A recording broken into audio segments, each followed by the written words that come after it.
No one is like David Harbour. It feels like there's nothing he can't do. He's just making this character really pop and far more interesting than we originally imagined. He's incredible.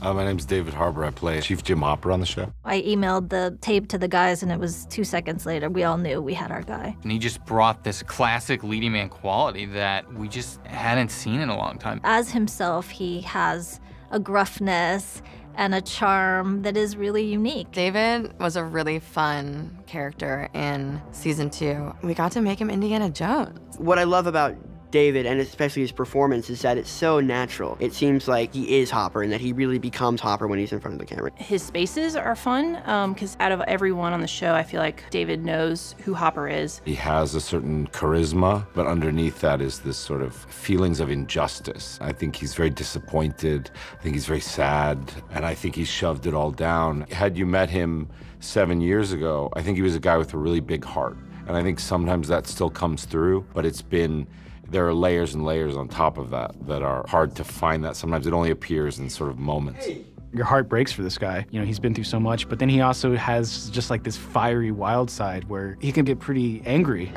He has a lot of ego. He has a lot of arrogance. Chief Jim Hopper. And I think that his coming to realize that those control issues hurt people other than just himself is sort of a realization throughout the season. So you understand these things about the character, but then to actually make it organic or to make my particular skin crawl, it has to be personal to me. And so I start to like figure out these things about the way Hopper thinks, and then I'll start to play with things in my life, situations that have happened to me that were embarrassing or humiliating. You know, it's me sitting alone in a room for 3 hours a day, and you do all this work, and then you get out in front of the camera and you kind of like let it go. It's breakfast, okay. Season 2, and we start to see his evolution as a father. To be able in season 2 to service this big idea of the Duffers, which is, well, what if we take our big man and our little girl, and what if we spend the season with them as a duo?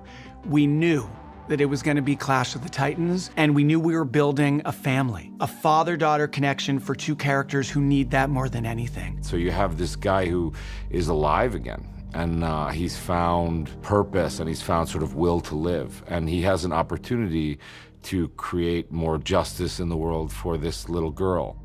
I don't think he can actually view her powers in the same way that other people view her powers, because Hopper is looking at her to be a little girl that he can care for. So when she throws the book with her mind, or when she breaks windows, he can't take that in because it would be too terrifying. He's just giving it back to her as much as she's giving it to him, and all the while she's got these incredible psychic powers, and he seems to have forgotten that. No TV at all. I think one of the biggest things for me in that scene was actually the ignoring of her powers. If he understands it fully at any time, he'll stop.